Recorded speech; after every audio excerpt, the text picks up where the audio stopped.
Je m'appelle Anne de Jola, je suis artiste. J'utilise le dessin, la photographie et le texte et je travaille principalement le livre. Je pense que le livre est important pour moi comme forme parce que j'ai étudié le dessin, j'ai toujours beaucoup lu et écrit. Euh, et quand j'ai commencé la photographie, je pense que la photographie seule en fait était assez frustrante pour moi.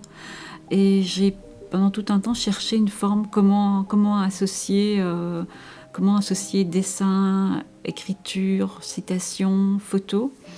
Et en fait, ça s'est fait d'une manière assez naturelle, c'est-à-dire que un jour j'ai fait un voyage avec une académie de dessin, je posais comme modèle à l'académie.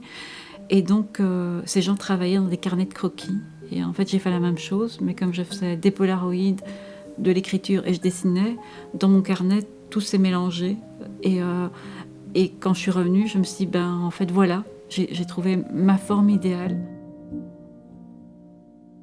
Mais moi, j'aime bien mélanger ces trois médiums parce que j'ai une manière de les utiliser qui est différente.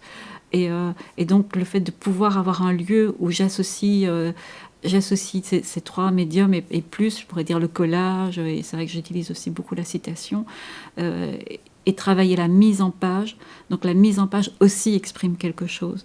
Donc non seulement par l'association des différents éléments, mais comment les associer, comment les faire parler plusieurs éléments ensemble pour dire quelque chose.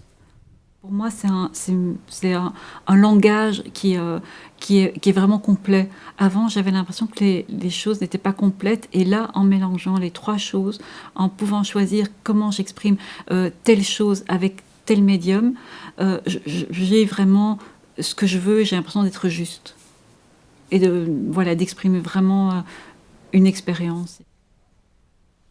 Alors, je ne sais pas si le livre renforce euh, l'impression d'intimité par rapport à mon travail, parce que déjà, le fait de lire un livre met dans une position plus intime. On est soi-même en rapport direct avec quelque chose, on n'est pas au milieu des gens, on peut feuilleter à l'allure à laquelle on veut, on peut revenir sur l'écriture, on peut revenir sur les dessins, on peut revenir sur les photos.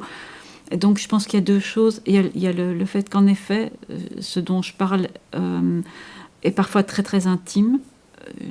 Je pense par exemple en effet au livre sur le cancer qui en effet traite de quelque chose que d'ailleurs je n'expose pas au mur parce que j'ai pas envie d'exposer ça au mur. Donc là c'est évident que je trouve que le livre est vraiment un bon outil. Le choix de traiter ma propre vie, je ne sais pas si c'est vraiment un choix, si c'est devenu quelque chose qui, euh, qui était plutôt une évidence.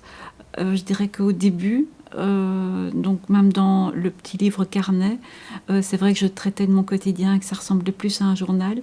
Mais dès le travail qui s'appelle Une journée presque parfaite sur le décès de mon compagnon, je me suis rendu compte que je n'arrivais plus de toute façon à photographier les autres.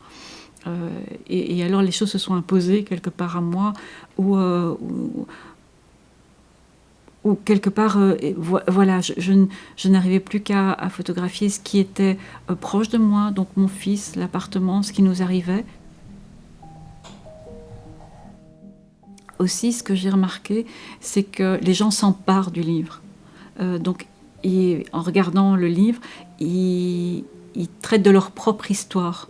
Donc ils se mettent dans le livre et au fur et à mesure qu'ils relisent, et c'est comme si bel et bien oui, ils s'en emparaient, je crois que c'est le meilleur mot, et ils peuvent revenir sur leur propre histoire, et ça c'est quelque chose qui pour moi est de l'ordre de, je veux dire, la réussite. J'ai atteint mon but si c'est ça à quoi j'arrive en le faisant.